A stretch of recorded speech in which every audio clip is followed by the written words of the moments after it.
신혼여행이라고 해서 왔는데 지금 이 상황이 도저히 믿을 수 없었고요. 약간 신랑한테 반사기당한 것처럼 분노로 치밀기 시작했죠.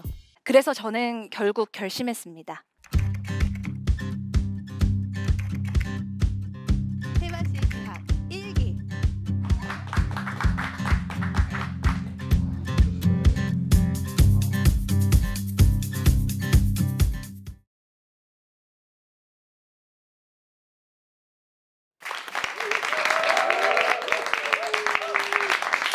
여러분 안녕하세요. 저는 결혼한 지 3년 차가 된 아내 김현영입니다. 만나 뵙게 되어 진심으로 영광입니다. 반갑습니다. 비록 저희가 결혼한 지 오랜 시간이 지나진 않았어요. 그런 신혼부부이지만 저희 부부는 조금 더 성숙한 사랑을 위해서 신혼여행을 조금은 과감하게 다녀왔습니다. 바로 1년 동안 신혼여행으로 세계 일주를 다녀왔습니다. 355일 동안 24시간을 함께 붙어 다니면서 배낭을 메고 총 28개국에 다녀왔습니다. 그럼 모두들 다들 물어보는 생각들이 하나 뇌리에 스치실 거예요. 저도 그런 질문 많이 받았는데요. 쟤네 돈 많구나 라고요. 그리고 신랑이 부자구나 이 질문도 꼭 빼놓지 않더라고요. 아니요. 오히려 저희는 가지고 있는 게 없기 때문에 다 내려놓고 떠날 수 있었습니다. 단지 열심히 서로 일해서 차곡차곡 모아뒀던 결혼 자금이 전부였습니다. 그런데 어느 날 신랑이 제게 무릎을 탁 꿇으면서 이런 이야기를 하더라고요. 우리 결혼하고 신혼여행으로 함께 세계 여행을 가지 않을래? 그게 남편의 프로포즈였습니다. 신랑은 어릴 적부터 이루고 싶은 꿈이 하나 있었대요. 그게 바로 세계 일주였는데요. 그 꿈을 이루기 위해 30대 후반의 나이에 잘 다니고 있던 대기업을 과감히 그만둡니다. 그런데 남편은 여기에 제게 한 가지의 조건을 덧붙입니다. 사실 내가 세계 여행을 하면서 어려운 이웃을 도와주는 봉사 여행을 하고 싶었거든. 우리 함께 해보지 않을래? 대신에 부담 갖지 마. 짧게 2주 정도씩 말이야. 저는 제 귀를 의심했습니다. 봉사? 굳이 신혼여행을 가서 봉사를 하자고? 저는 그런 신랑이 도통 이해가 가질 않았습니다. 여행이 좋은데 봉사? 생각해보면 전혀 감이 잡히지 않았고요. 또 한편으로는 2주라고 생각하니까 우리 왜 봉사하면 있잖아요. 그 짧은 시간 잠깐 하고 나서 봉사 단원들끼리의 그 저녁 시간 더 끈끈해지거든요. 그래서 더 친해질 수 있겠다라는 그런 아주 가벼운 생각으로 제가 이야기를 했던 것 같습니다. 그래, 당신의 꿈이라니까 한번 가보지 뭐 라고요. 근데 솔직히 고백할게요. 그때는 그냥요 세계 일주에 더 제가 집중이 됐던 것 같아요. 내 인생에 1년 동안의 세계 일주라. 너무 기대되는 거예요. 출발하기 전이었는데요. 신랑이 슬로건 한 줄을 딱 정해보면 좋을 것 같다고 저에게 이야기를 하더라고요. 바로 최소한의 비용으로 다양한 사람들과 소통하고 봉사와 나눔을 실천하며 진정한 행복을 찾아가는 성숙한 부부가 되자였습니다. 성숙한 부부? 저희가 사실 그 시점이 결혼식을 준비하면서 연인 관계에서 준비를 했다 보니까요. 성숙한 부부? 이 키워드에 전혀 몸으로 체감이 되지 않았던 것 같습니다. 그래서 저는 이야기를 했어요. 그래, 뭐 일단 해보고 싶은 대로 일단 가보자 라고 가볍게 웃어 넘겼습니다. 세계 일주를 간다는 그 기대감에 부풀어서 배낭 안에 비키니 그리고 책 넓은 모자 있잖아요. 그렇게 뭐 신혼여행 필수템이라고 하는 것들을 하나 둘 다 꺼내어 넣기 시작했습니다. 그렇게 저희의 신혼여행은 시작됐습니다. 하지만 여러분, 바로 꺼낼 수 있을 것 같았던 이 비키니, 신혼여행 필수품들 어떻게 됐을까요? 이미 배낭 저 깊숙한 곳에 있었고요. 향수 대신 모기 기피제를 뿌려야만 하는 곳에 저는 이미 도착해 있었습니다. 저희의 첫 봉사 여행지. 여러분 어디였을까요? 바로 인도였어요. 실제로 그 열악한 빈민가, 슬럼가 지역에서 비위생적인 곳에 딱 제가 도착을 하는 그 순간 그냥 말문이 턱 막히더라고요. 그리고 짜증 지수 있잖아요, 여러분. 짜증 지수가 극도로 치미는데 분명히 신혼여행이라고 했는데 이건 그냥 가볍게 하는 봉사가 아니잖아. 온종일 이 습하고 덥고 냄새 나는 곳에서 아이들을 이렇게 만나서 이렇게 안아주기가 너무 거북스러웠고요. 솔직히 말씀드릴게요. 마음에 내키질 않았습니다. 저는 계속 시계만 하염없이 바라봤고요. SNS 속 여전히 활발하게 활동하는 친구들의 모습을 보게 됐어요. 하염없이 부럽더라고요. 그냥 서글펐어요. 신혼여행이라고 해서 왔는데 지금 이 상황이 도저히 믿을 수 없었고요. 약간 신랑한테 반사기당한 것처럼 그런 느낌이 들었습니다. 그러면서 남편에게 있었던 그런 사랑이 점차 미움으로 바뀌었고 남편이 계속해서 아이들과 행복해하면 행복해할수록 그 웃는 모습이 저는 굉장히 얄밉더라고요.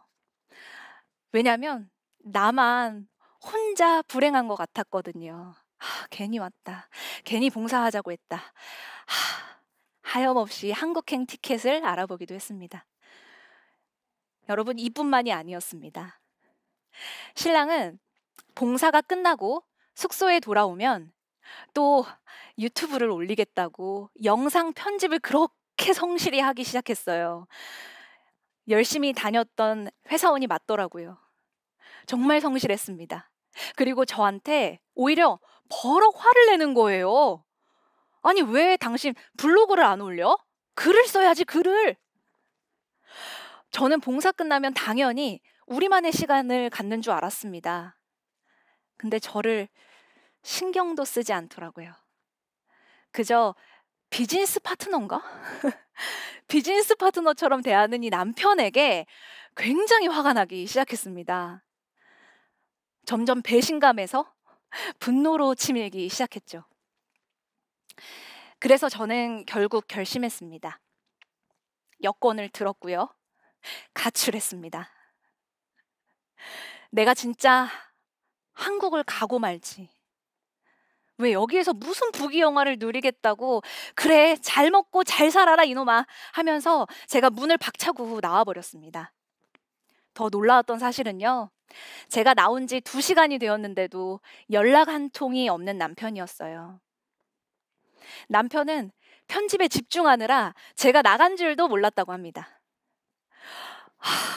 저도 더 오기가 나서요. 영화관에 들어갔어요. 그리고 영화 2편을 연달아 끊었고요. 아예 핸드폰 전원을 꺼버렸습니다. 그렇게 영화 2편이 다 끝이 나니까 컴컴한 밤이 되었는데 슬슬 저 혼자 있는 이 느낌이 굉장히 무서웠어요. 안 되겠다. 그냥 이 늦은 밤에 숙소에 돌아가야겠다 하면서 숙소에 돌아갔습니다. 그리고 문을 열었는데요. 그때 신랑과 딱 마주하는 그 순간 신랑은 엉엉 울더라고요. 미안하다고 다시는 안 그러겠다면서 펑펑 우는데 제가 그 남편의 모습이 아직도 잊혀지지가 않습니다. 알고 보니 이 사람이 제 사진을 이렇게 들고 이곳저곳을 다 뛰어다니면서 저를 찾아다녔더라고요. 근데 그때부터 신기하게도 남편이 조금씩 달라졌습니다. 남편은 제가 사라짐으로 인해서 이건 나만의 꿈이 아니라 우리가 함께 해나가야 할 꿈이라는 걸 비로소 알게 된 것 같습니다. 그리고 그걸 느끼고 난 후에 영상 편집도 일주일에 2번에서 1번으로 줄였고요. 저희는 책상에서보다 침대에서 보내는 시간이 좀 더 많아진 비로소 신혼여행을 즐길 수 있게 되었습니다. 남편이 꿈꿔왔던 이 세계 여행 중에 봉사는요, 계속 됐습니다. 슬로건의 한 문장대로 저희의 여행은 다른 여행자들과는 조금 다르게 흘러갔습니다. 인도 봉사를 마치고 저희는 아프리카로 향했습니다. 이번에도 2주만 다녀오자라고 저와 약속을 단단히 했고요. 그리고 아프리카로 탁 들어간 첫날, 우리는 50여 명의 보육원 아이들을 만났습니다. 아프리카 아이들은 이 머리카락이 살로 이렇게 파고 들어가기 때문에 성별에 상관없이 머리를 빡빡 깎아야만 했는데요. 그래서 그런지 처음 본 낯선 동양인의 여성의 긴 생머리 어땠을까요, 여러분? 너무 신기했을 테죠. 저를 보자마자 와락 달려와 안기는 그 사랑스러운 아이들. 그리고 그 아이들이 고사리 손을 내밉니다. 그리곤 제 머리카락을 이렇게 쓰다듬어 주는 거예요. 그리고 초롱초롱한 눈망울로 제게 말을 건네왔습니다. 잘 왔어요, 사만다. 모든 게 다 잘 될 거예요. 괜찮아요. 라고요. 제게 마치 위로를 해주는 것 같았습니다. 그 순간 너무 좀 신기했던 것 같아요. 가슴이 막 뜨거워지면서 저도 모르게 아이들을 부둥켜 안고 눈물이 와르르 쏟아지는 경험을 했습니다. 제가 오히려 사랑을 주러 갔는데 이 주러 갔던 아이들에게 되려 위로를 받는 순간이었거든요. 그동안 제가 너무 고생했다고 저를 위로해주는 아이들. 제가 그렇게 위로를 받던 그날, 저는 남편에게 제안을 하나 합니다. 여보, 우리 아프리카에서 최대한 있을 수 있는 시간이 며칠이야? 남편은 당황하면서 막 봉사 비자를 막 꺼내더라고요. 그러면서 3개월. 3개월 동안 있을 수 있어. 그럼 우리 3개월을 다 채우고 가자. 아이들에게 2주는 너무 짧은 것 같아. 또 한 번 이별을 겪는 느낌일 것 같아. 저는 그렇게 저도 모르게 제안을 했고요. 남편은 그 순간 흐뭇한 미소를 띄우기 시작했습니다. 그때 오랜만에 이 생기 돋는 저의 눈빛을 봤다고 하더라고요. 그때부터 저희만의 유쾌한 나눔 프로젝트는 시작됐습니다. 먼저 이 보육원에 열악했던 화장실을 남편과 함께 지었습니다. 너무 근사하지 않나요? 여러분, 사진에 나오네요. 처음에는요, 이렇게 근사한 화장실까지 생각도 못했어요. 그런데 어떤 일이 일어났냐면요. 아이들에게 어떤 게 필요할까 진짜 관심을 가지고 좀 더 들여다보게 되니까 그 보육원의 현실이 굉장히 참혹했습니다. 그래서 그때 제가 SNS 속 지인들에게 작은 모금 활동을 펼쳤는데요. 커피 한 잔 값을 내어주세요. 아이들을 도와주세요라는 가볍게 작게 프로젝트를 펼친 하쿠나 마타타 프로젝트를 만들었습니다. 근데 너무 놀라웠어요. 일주일 동안 저희가 SNS에 피드만 올렸었는데 700만 원이라는 큰 돈이 모였고요. 세상에, 그래서 화장실부터 곳간에 정말 한 달 남짓 별로 남지 않았던 곡식들, 그 곡식들을 6개월어치나 먹을 수 있도록 풍부하게 채워줬고 공책 등을 지원을 할 수 있었습니다. 또 이런 적이 있었어요. 길을 가는데 쓰레기 더미에 아이들이 신나게 장난감을 만들어서 놀고 있는 거예요. 그래서 이렇게 들여다봤더니 오렌지 주스 꽉 있잖아요. 거기에 플라스틱 뚜껑 4개를 붙여서 자동차 장난감을 만들어서 놀고 있더라고요. 그 아이들을 보면서 우리답게 유쾌하게 우리 장난감 대회를 한번 열어보자. 저는 그런 아이디어를 냈고요. 아프리카 언어인 스와힐리어로 제가 일일이 다 번역해가지고 아이들이 볼 수 있도록 벽보를 하나씩 만들어 붙였습니다. 와, 근데 얼마나 모인지 아세요? 그렇게 모인 121명의 아이들이 모였고요. 아이들이 사실 그 동네에 시계가 없잖아요. 동이 트자마자 자신이 가지고 있던 쓰레기 장난감을 다 들고 이렇게 모였습니다. 그리고 자기가 가지고 있던 이 장난감을 또 대회를 연다고 하니까 얼마나 신이 나요. 참여한 모든 아이들에게 저희는 쌀을 선물로 나눠주는 우리만의 유쾌한 프로젝트들을 하나씩 해낼 수 있었습니다. 어느새 남편의 나눔이라는 이 꿈이 저의 꿈이 되어 있는 거예요. 그리고 우리는 함께 꿈을 이뤄가고 있었습니다. 봉사가 꿈이라는 남편의 꿈. 처음에는 이상하게 보일 때가 있었습니다. 하지만 지금은 그의 꿈이 온 몸으로 체감이 되면서 이해가 됩니다. 1년의 세계 여행, 아니, 봉사 여행 덕분일 테죠. 그래서 남편에게 참 고맙습니다. 이 힘들고 빡셌던 신혼여행을 제안해줘서요. 덕분에 우리는 힘든 과정을 함께 겪어낸 끈끈한 전우애가 생겼고요. 비로소 같은 곳을 향해 바라보게 됐습니다. 사랑이라는 정의, 사실 우리에게 막연하잖아요. 저는 그냥 마냥 로맨틱한 단어인 줄 알았습니다. 그런데 이제 좀 더 저에게는 명확해진 것 같습니다. 서로의 꿈을 함께 바라보는 것. 그것이 사랑이라고 말입니다. 보통의 부부는 일심동체가 되어야 한다고 말을 합니다. 하지만 각자 30여 년을 독립적으로 살아온 두 남녀가 어떻게 하나가 될 수 있을까요? 저는 불가능하다고 생각합니다. 하나가 아니고요. 둘이라는 것을 비로소 인정할 때 진정한 부부가 되지 않을까요? 상대의 고유함을 인정하고 상대의 꿈을 아는 것부터가 시작인 것 같습니다. 우리는 사실 1년 동안 세계 여행을 다녀와도요, 사실은 변한 게 없습니다. 여전히 남편은 양말을 빨래통에 뒤집어 놓고 하고요. 저는 아프리카 아이들과 3개월을 그렇게 부딪히면서 생활했음에도 불구하고 밥을 꼭 한 숟가락씩 남깁니다. 하지만 저희 부부가 하나 변한 게 있다면요. 상대의 꿈을 인정하고 그 꿈을 향해 함께 달려나간다는 것입니다. 그리고 우리의 꿈은 아주 다행히도 잘 향해 가고 있다고 생각합니다. 부부는 하나가 되는 것이 아닙니다. 한 팀이 되는 것입니다. 세바시 강연에 제가 부부 대표로 이 자리에 서게 되었는데요. 남편이 오늘 무대에서는 저에게 이 이야기를 꼭 하나만 전해달라고 하더라고요. 세상의 모든 남편들에게 좀 외치고 싶다고 합니다.